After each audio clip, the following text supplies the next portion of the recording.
Sanibona, phinde nibingelele njena namhlanje ngaleli thuba ngalo mzuzu ngaleli hora. Bantu bakaNkulunkulu, akusathokozisi nanokuvuka nje lapha emhlabeni. Ubona izinto ezenzakalayo, ubona izinto ezizokwenzeka, ubona indlela umhlaba osuwonakele ngayo, ubone konke ukuthi akusahambi ngendlela efanelekile. Akusathokozisi, yonke into akusemnandi ngoba kwawumoya ubuswa yisitha, ukudla kugcwele ukufa, yonke into, uhlobo labathakathi, uhlobo lamadimoni, uhlobo lazo zonke izinto. Akusemnandi ngoba sesiphila phakathi kwabantu abayizitha zethu. Imagine uzohlala endlini eyodwa nesitha sakho, everyday ulibele uyasibuka, nilibele niyabukana, ungathokoza yini?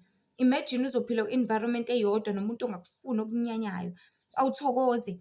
Mawumuntu obuthakathaka ukhala njalo, mawumuntu ongakwazi ukuzenzela izinto uhlezi une-stress ukuthi awe ma uzokwenzani-ke namhlanje. Awe ma let's say nje isikhathi esiningi lezi zinto bezike zibonakale kubantu uthole ukuthi basesithenjini kanje. Uhleli lapha nomunye nje umama awazi noma mhlampe njengoba upheka nje uzofika afake usheva ebhodweni lakho, uzofika akumoshela anyuse isitofu uthi uyasehlisa sinyuse, kwenzeka izinto eziningi. Akuthokozeleki, akumnandi ukuhlala nesitha sonke. Nanamhlanje siphila ey'nsukwini lapho khona sihle nezitha zethu njengamanje bantu baNkulunkulu. Isakazekile imimoya yamadimoni, isakazekile imimoya yobuthakathi, isakazekile imimoya yama-Satanists, isakazekile imimoya yalo lonke uhlobo olugcwele emhlabeni kaJehova njengamanje. Kepha uNkulunkulu ngokusithanda ngosibekela ngokusenzela umusa, uyasithembisa ukuthi ukubuya kwakhe kuzoba seduzane kakhulu.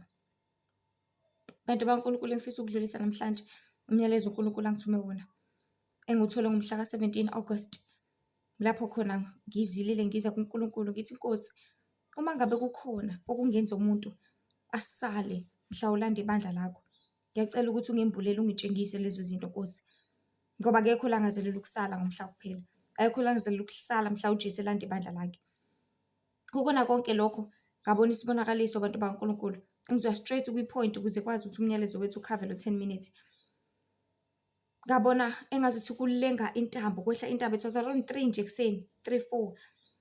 Ngazuthi nje kufika kulenga intambo isuka emoyeni, isuka nje isibhakabhakeni yehle emafini yaze afinyelela phansi. Ngathi hawe ma, bantu wozani sobona nangu uJesu siyabuya, wozani sibambelele kunayo intambo. Abantu benganakile, bengenandaba, abantu beziqhubekela bezenzela izinto zabo ngoba izona izinto abanendaba nazo. Yathi lenga kanjalo intambo, ebese kwavela kwabhala, kwaqala kwavela isiphambano. After isiphambano kwase kwabhalwa kwathiwa-ke nazi izinto ezingenza ukuthi abantu basale, zabhala zalistwa. And ekulistweni kwazo bantu bakaNkulunkulu, ngaqede lapho sengiphuthuma ngithi ngijahe ukuthi ngizibhale lezi zinto, kwaqhamuka omunye umlisa, and I knew ukuthi lo mlisa lo u-representative yesitha noma uSathane. Wathi ngifuna izinto zami, and immediately ngabuka esandleni sami bangazuthi kunomunye umama bengigcobe iruji, ngathi ukunikeza imali kodwa ngigcoba iruji. Ngavele ngamgcoba ngayo, wathi hayibo khona nokunye, ngathi bengifake irusana, ngase ngalikhipha ngaliqabula ngamjikijela ngalo. So bekuningi bantu baNkulunkulu esithi sikubambile sithi sibambe uNkulunkulu, kanti cha, sibambe ubumnyama nezono nenkohliso. Ngathi sengigijima sengifuna ukubhala zonke lezi zinto eziningi ezingafuneki uNkulunkulu. Kwase bantu baNkulunkulu kwacacisela ukuthi nangempela kuliqiniso ngokuthi uNkulunkulu azangilidele straight kwizwi, kwiZaga chapter 6 elibhalwe zonke lezi zinto uNkulunkulu ayengivezela zona. Number 1, kwabhalwa umona, kwabhalwa ukungakholwa, kwabhalwa ubufebe, kwabhalwa ukuphinga, kwabhalwa amanga, ukuhala, isengabe, zonke lezi zinto bantu baNkulunkulu othi uzibamba zifaka impilo yakhe enkingeni, zifaka impilo yakhe engcupheni. And mase ngafunda nje incwadi yeZaga khona izocaciseleka kahle ngako uNkulunkulu ayichaza. iZaga chapter 6 verse 16. Ofundeka kanje, kukhona izinto eziyisithupha azizondayo uJehova, yebo, eziyisikhombisa, eziyisinengiso emphefumulweni wakhe. Number 1, amehlo azidlayo, umona. Unamehlo nje wena, yikho uChristu ethi umeso lakho likhubekise, ngcono ulikhiphe. Kungcono ukuthi uye ekhaya ezulwini ungenamehlo kunokuthi ulahle esihogweni namehlo akho awu-2.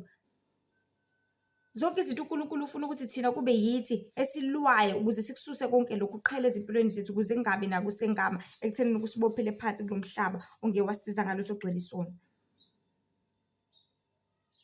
Wonke umona ufisa into ukuthi uma inami ngehala into ukuthi nami ngiyayifuna into ukuthi uNkulunkulu akakuthandi lokho. Number 2, ulimi lwamanga. Maningi amanga indlela abantu abaqamba ngayo. Uwaqambe noma ungasanakile ungayitshela ukuthi hayi bekwamanga kanti iwona uqobo lwawo. Ulimi lwamanga uthi hayi ngisetekisini kanti mhlawumbe usasendlini. Ulimi lamanga uthi hayi sengiqedile ukwenza ukuthi kanti awukwakakwenzi. Kuningi abantu bakaNkulunkulu ngezinto ezincane ongeke wazonaka. Number 3, izandla ezichitha igazi elingenacala. Bonke ama-abortions lawa. Zonke lezi zinto ezinengekayo. Bantu bakaNkulunkulu ziyanyanyeka kakhulu enkosini. uJehova umdali wezulu nomhlaba uthi abenza kunje abasoze bahamba noKristu umhlaba uyezolanda ibandla lakhe. Kube inhliziyo eceba imicabango emibi. Uhlezi izindla ngokuba uthi sengathi ngafa. Yazi ave nenhliziyo emba ave nokuthi because everything oyicabangayo uyayenza. Ngabe ucabanga ucansi engqondweni yakho uyalwenza. Ngabe ucabanga ubufebe uyakwenza. Ucabanga ukudla ubuzilile usudlile. Ucabanga yonke into. Kuncane bantu bakaNkulunkulu kuncane.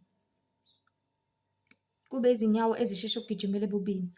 Athi umuntu awuvele ngine-stress nje mina ayevele ngiyoyiphuzela. Awu phela sinamali asisebenzi imisebenzi ayikho nani kumele senze njani? Athi umuntu Nkosi yami awe manginamali ngokuthi nokuthi agijime kumashonisa. Sometimes udinga ukuthi sike sibuze uNkulunkulu ukuthi Nkosi kule challenge nakule nkinga engibhekene nayo ngenze njani? Isiphi isisombululo? Ikuphi engakwenza ukuze ngilungise? Kube uyena uNkulunkulu okulidele ekuthenini uhambe kule ndlela. Bese kube ungakholwa. Ungakholwa abantu bakaNkulunkulu ukuhambisana nokuvumelana nemimoya eminingi engcolile. Yonke imimoya ukuthi uthi ukholwe mhlawumbe ubhabhadisiwe wahlengwa wasindiswa kodwa uthi wena uzothembela kubodokotela. Uthembele ephilisini entweni ephathekayo. Ukuphi ukholwa kwakho kungakanani kanti? Uthembele ezinyangeni kuphi ukholwa kwakho kungakanani kanti?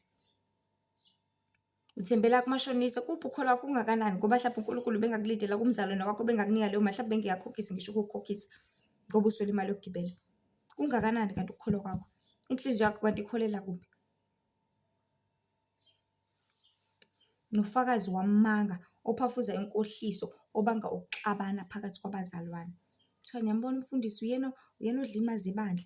Hawu niyambona leyo mshumela ave ukuthi ziningi izinto ezincane ongeke wazinaka ongeke wazibheka kanti sizikulahlekisile. Zikulahlekise kumbuso wezulu. Zikulahlekise ngokubusa kanye noKristu lapha ekhaya. Ngoba ulungisa isidlo esihle esikhulu esingcwele elungisela abangcwele abazicwecwisile bazicwenga. Bafuna ubuso bakhe nobungcwele bakhe ngaso sonke isikhathi.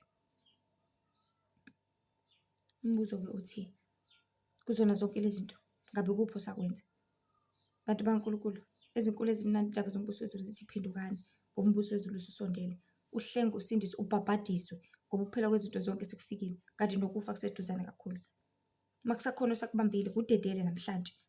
Makusakhona okusakusinda cela enkosini ukupha amandla namhlanje.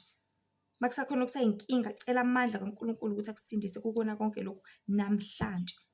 Hayi kusasa, hayi ngalela langa namhlanje. Ngoba konke lokhu ungakwenza ulahlwe. Masivumeni izono zethu bantu bakaNkulunkulu. Siceleni intethelelo kuNkulunkulu. Sicela ukuthi asisize uNkulunkulu. Sicela ukuthi asilekelele, sicela ukuthi asihambele. Kukona konke ukuze sokwazi ukufumana ukuphila okuphakade. Okuvela ngendodana uJesu Kristu. Ongaveli ngezinto eziphathekayo, ongaveli nokuningi okuhlukahlukene kodwa kuvela ngaye yena uqobo. Kuningi esikwenzayo ukwenza unganaki, ukwenza ungaboni, uzukhohlwa uzulibala kanti ukwenzile. Udinga ukuthi sibambelele esiphambanweni, sibambelele kuJesu Kristu, sibambelele ekuthuleni nasekuphileni okuphakade, sibambelele enkazimulweni yakhe nasebungcweleni bakhe, sibambelele kukona konke asibambisisa kona ukuze mhla ebuya ezolanda ibandla lakhe singasali ngoba uyabuya uJesu. Uyabuya bantu bakaNkulunkulu kuyiqiniso unyaka wokugcina ukuthula lo emhlabeni. Mawucabanga uJesu engathanda ukuthi abantwana bakhe bahlale emhlabeni ongenako ukuthula? Angeke. So what if uyabuya? What if uSeptember kukhulunywa ngayo uliqiniso? Masibuze uNkulunkulu asikhonfirmele. And ke zambulo nezinto izinto ezenzakalayo ziyakhomba ukuthi kuliqiniso ukubuya kwakhe kuseduzane. Dadewethu uCelestial kade esanda kukhuluma ethi eAmerica uJesu usevele usefikile. Presence yakhe isikhona vele. uNkulunkulu sekuzwile ukukhala kwabantu. Sekuzwile konke. Umhlaba usuvele usuphenduka iGomora neSodoma. uNkulunkulu sekuzwile ukukhala kwethu, sekuzwile ukuncenga kwethu. Kuphela kwezinto zonke sekufikile abantu bakaNkulunkulu. masiphenduke sivume izono zethu ukuze singalahlwa kodwa siphile ngonaphakade. Nkosi ibe nani ibusise manje uze kuphathe. Amen.